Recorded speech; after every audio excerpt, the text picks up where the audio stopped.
So as a working mom, holistic nutritionist and neurospicy person, what do I do when I am completely exhausted? Here are some energy tips. Some of the things that you will have never thought about before are things that are going to help you when you feel tired all the time or exhausted and you're not quite sure what to do or what to focus on. I've been there. This is what I do. This is what's going to help.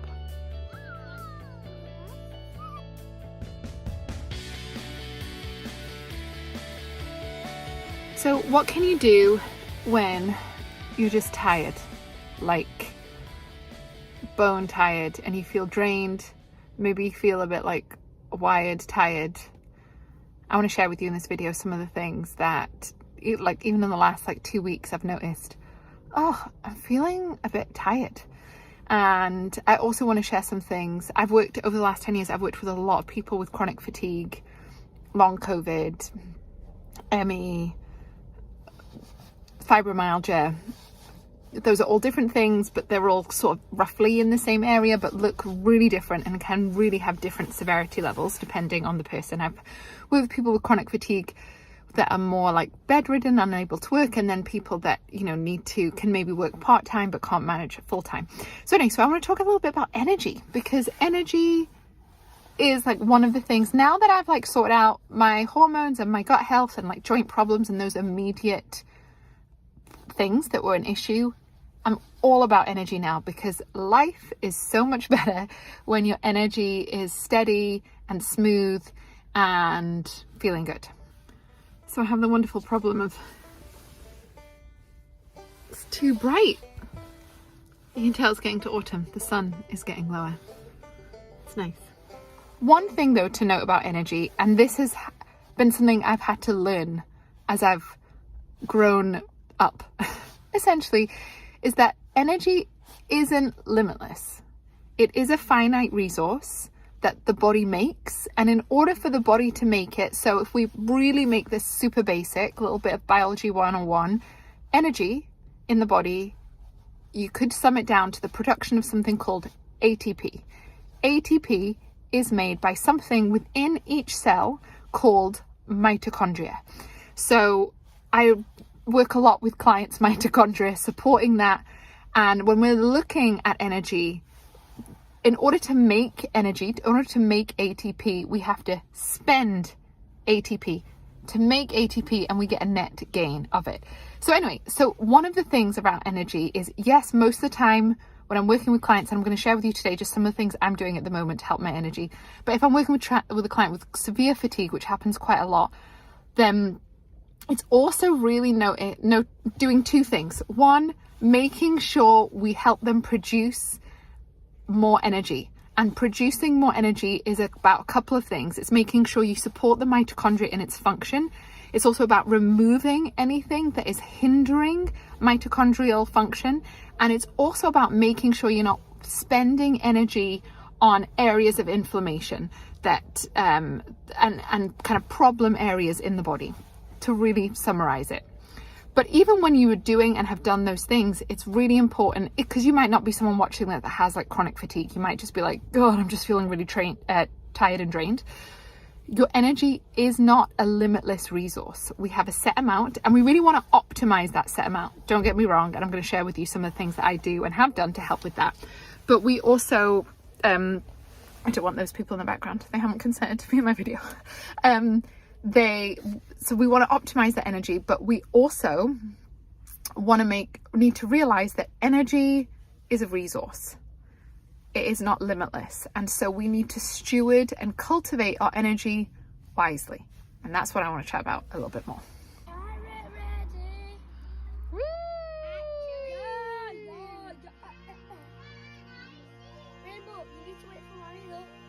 You gotta get it right at the root.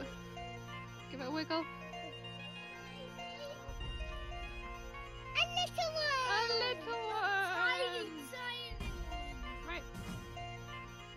Well, this is going to be a joy to edit, isn't it? Because it's entirely obvious that I have immediately gotten up this morning, gone to the gym, not washed, and it's now 10 o'clock. But hey, real life. So we've now done a little bit of a energy 101 in terms of biology. And there is two different camps. Well, not just two. There's a million different approaches to this. So if you are someone who has more like chronic fatigue, long COVID, these kinds of things, then how I would approach it is going to be really dependent on what is going on. With my chronic fatigue, I had a lot of glandular fever as a child repeatedly. And so there's definitely that viral component to it. So that's why I need to be extra aware of my own energy levels, because there is no way I want to get back to the point of that like chronic fatigue type vibe. There was nothing fun about that. So you've really got to understand your root cause. But if you're watching this and you're like, I'm just feeling really drained and tired, and I'm a mum and I'm working and I'm caregiving and I'm whatever it is that's going on in your life, it can be really helpful to take note of your energy. And one of the things I chat to all my clients about, whether they're like an officially diagnosed chronic fatigue person or like a tired, just knackered, working, wifing, mothering, caregiving, giving, depleted woman, is this: really start to think about your energy similar to money. So this goes back to the idea that energy is like a finite resource. So a lot of the time, now I'm going to talk about stuff that actually helps to rebuild, helps to nourish things like your ATP production. We're going to cover that in a minute. But it can be really helpful to just look at and think, okay, if energy was like money, how am I managing my energy? How am I an overspender? Am I one of those people that's like, oh, I have a little bit of energy, then spend. You know, oh, I have £10, I'm going to spend it immediately. It can be really helpful, because this is something I have had to learn, and I've not liked learning this. You know, it's a bit of one of those like unfortunate truths of life that kind of annoys me a little bit. But because I just want to have endless energy. That's the delusion I can live in, of like, I have endless energy, look at me go. And the reality is I do not, and I pay the consequence of it. So when we get energy, so I'm an overspender of energy.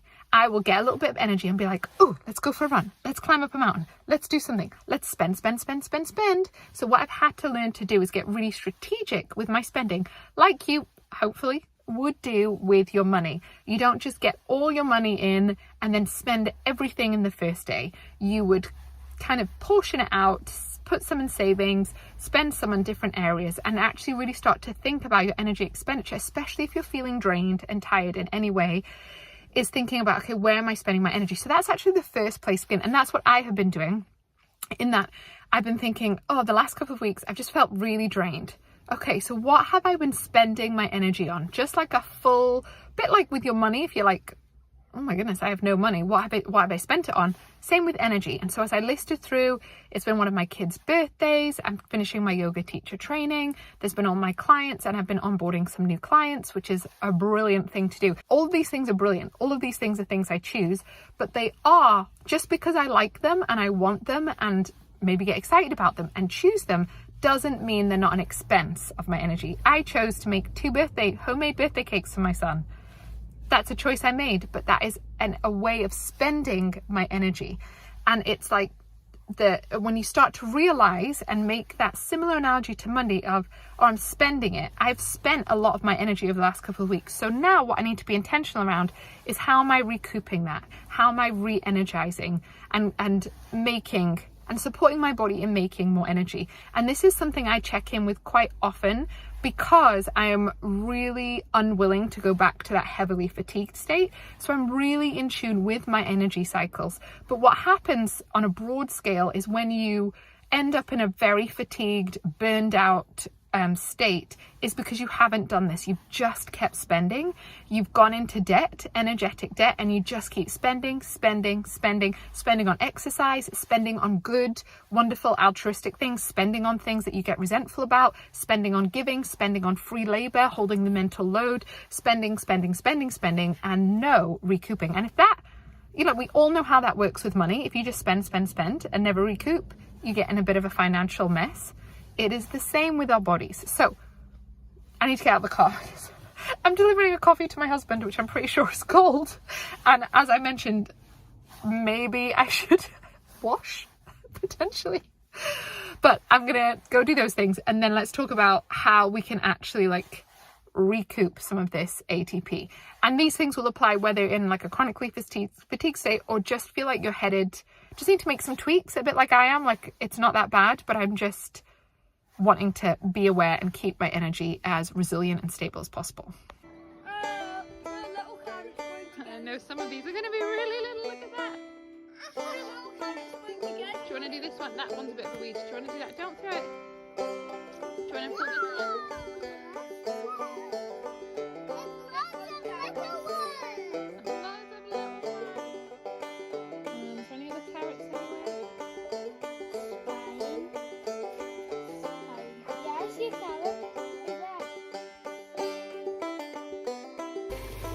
So I actually lied. I've come into the house and immediately remembered I've got a day with the kids because they're off school, and then I've got yoga teacher training this evening. So I'm making dinner now in the Instant Pot. Love an Instant Pot. I didn't buy one for years because I was like, such a fad. And then my slow cooker broke and I replaced it with an Instant Pot on like a Black Friday sale. Actually very useful, highly recommend. And then I am going to take the kids to a loch because it's sunny outside. It's cold but sunny, so we are going to go outside, and I need to do a lunch for me, so we're going to do some mackerel pate. Really simple, really easy to eat. Some of the kids like it, some of them don't, so this is mainly for me, and I'm going to do a packed lunch for them.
So we've talked about energy spending.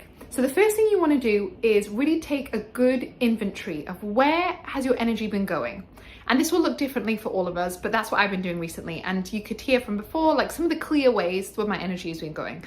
For some people and clients I've worked with, this is a real difficulty because they're like, I'm literally hardly doing anything and I'm still fatigued. And that's often where there's deeper stuff going on, and you really need to understand your root cause for that. There's viral stuff, there's fatigue stuff, there's stuff with the mitochondria, there can be heavy metals, mold, so many things like that. But none of that stuff is going on with me, but it can be worth knowing if you're like, Kezia, I'm hardly doing anything and I'm exhausted. That's when you really do need to start looking at more of your root cause and looking deeper, doing some more detective work. And that's what I do in the root cause session. But what I want to look at now, so if we've done that inventory, we've been looking at what are you spending. The next thing we want to look at is income. So what are some of the things that I've been doing and that I get my clients to do to help with this energy income? How do we cultivate more energy, and what are some of the things that really help? And to put it really simply, you really need to target the root cause of the fatigue. So it might be for some people that they're just simply doing too much stuff. So this was a little bit of what it maybe sounded like for me, where I was like, okay, I need some more chilled evenings. I need to do less life load. I need to say no to something. So in the last couple of weeks, I've had to say no to some really great projects, but I just realistically don't have the capacity to do that. And don't have the energy for it, even though I really want to. So there's that aspect of it. But the next thing is you want to look at is how well are you generating energetic income? Or said a more scientific way, how well is your ATP, how well are you supporting your ATP production? And there's a lot you can do to support that. Just got a new seat for my office. It's one of these love chairs. It's brilliant.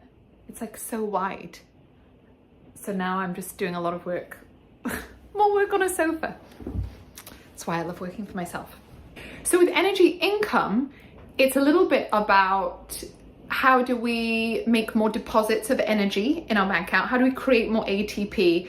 And is there anything that's robbing us, that's stealing our energy away? So let's look at cultivating ATP. Real basic foundation is sleep. So I've been really trying to just get a little bit more sleep. I think over the summer I naturally go to bed later, but as the season is changing here in Scotland, is trying to just bring my bed time early, and I'm already an early bird. If you know me in real life, you'll be like, Kezia, how can you go to bed any earlier? But even just half an hour to make sure I'm really getting like more of an 8-hour solid sleep. So sleep is where you do so much recovery, both in quantity and quality of sleep. So really, really important. If you're really struggling with fatigue, but then you're staying up until midnight and getting up at 6, it's kind of obvious why you're tired. You will never get good energy if you don't get good sleep. Simply put.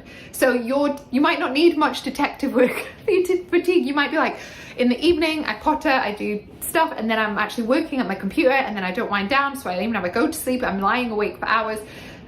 That sleep is one of the most optimal, efficient, productive things you can do for your body composition, for your mood, your mental health, but also obviously your energy. So that's quite an obvious one, so I won't go into that in more depth. I'll put in the show notes some podcast episodes that I've done on sleep and sleep hygiene, because there can obviously be a lot of issues there. You might be like, easier said than done, Kezia. I do try to go to bed, but then I'm just like lying in bed for ages, or I'm knackered during the day. But after 8 o'clock, my brain switches on and I'm like, go, go, go, and get stuff done. So there's lots of challenges there. I have worked on my sleep an awful lot, thankfully. So for me, it's a relatively easy win on that point. The other thing is, how are we nourishing our mitochondria? So the mitochondria, which is what makes ATP, requires loads of nutrients. Now, I'm just going to give a really broad brushstroke of this, because mitochondrial support is fascinating. It's something I've done an awful lot with myself to overcome my own chronic fatigue, but what I've done with a lot of clients. But there's so much that the body needs to make ATP. Remember, it requires ATP to make ATP, and lots of nutrients are involved. Things like magnesium. If we just take one simple example that everybody's heard of, how well is your, are you depleted in magnesium? Do you need more of it? That can be a really easy thing to bring in from Epsom salt baths. You can get magnesium body butters. My favorite form of magnesium supplementation is magnesium glycinate. A lot of people take the oxide or the citrate. I really like magnesium glycinate or magnesium malate, especially for my fibromyalgia people. That can be really, really helpful. So I have been making sure I've been taking my magnesium supplements really consistently. I've even upped my dose of them, and I love an Epsom salt bath. So that has been one of many ways that you can support that mitochondrial aspect of it. Another way you support out your mitochondria is also thinking about, is there anything damaging that? Again, this is really broad brushstrokes here, but things like heavy metal toxicity, mold exposure, poor thyroid function, a suboptimal thyroid, or thyroid disease are some of many of the ways that can really impair this energy production.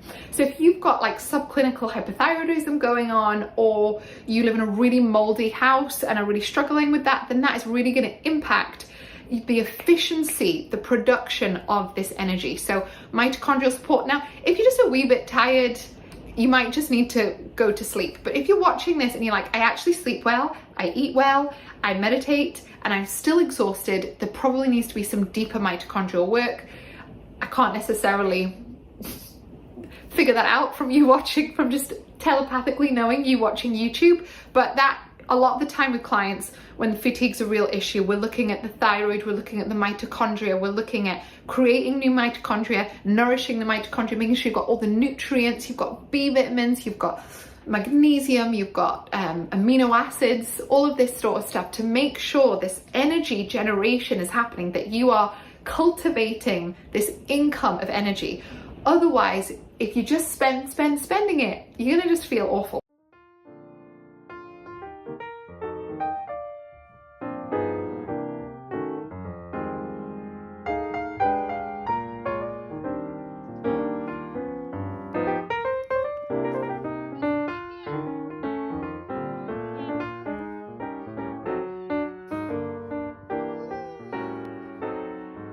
Another thing I have been doing is saying no to exercise or kind of reducing exercise and ramping up things like meditation or more regulating exercises like yoga, walking, these kinds of things. Now, this might be more of a personal one, but I can have a tendency to just be very enthusiastic and optimistic and just overdo it a bit on the exercise front because I really enjoy it. So just toning that down a little bit, doing a little bit less. I've been training for a half marathon and I've just kind of stopped all that training for now, just to let my body rest, and I won't carry it on, and I might not even do the race itself unless I really feel like my energy stabilizes. So that's maybe more of a personal one, but really checking in.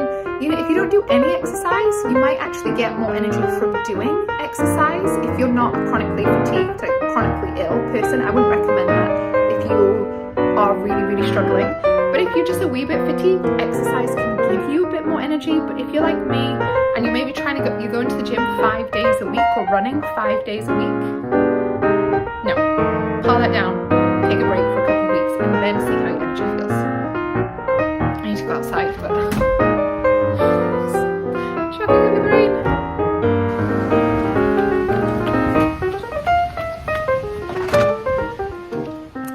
It's the downside of having a garden office.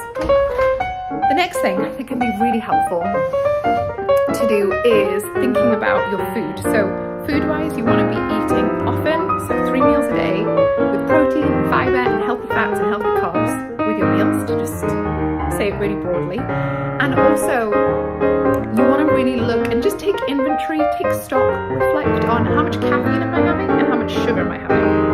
Often, when we're tired, we rely, my son's Minecraft birthday banners, we rely more on sugar and caffeine to prop us up, which we can feel like helps short term, but long term it actually is going to rob you of more energy and often create a lot more fatigue. So it's something I've been doing and taking inventory of have I been having too much caffeine? Have I been trying to prop myself up on caffeine? Have I been having a wee bit too much sugar? Just take inventory, be gentle, be compassionate, be curious, but just see. And that's something that I don't really have a problem with eating loads of sugar, but caffeine is something I can definitely use as a crutch. So I've just been gently pulling back, focusing more on matcha, focusing more on decaf coffee, cacao, and just easing off that kind of caffeine pedal. And then lastly, I do a little bit of specific supplementation to help when I'm feeling really tired. Again, supplements are supplementary. So I was really getting some of the other things down first, but I often do some sort of supplement for mitochondrial support. I've used various things in the past, and I do a lot of things with different clients. Currently at the moment, I've been using CoQ10 for a long time. Well, I use it on and off, and then I'm currently trying PQQ, which is a new, this is when things are getting really quite geeky and nuanced.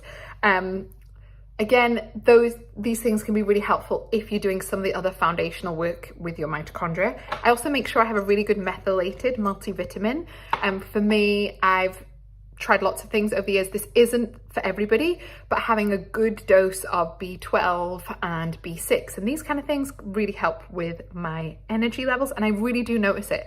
I had switched to a slightly lower, the lighting's terrible here. I'd switched to a slightly lower multivitamin because that's just what I had in the house for a couple of weeks, and it did just make a difference.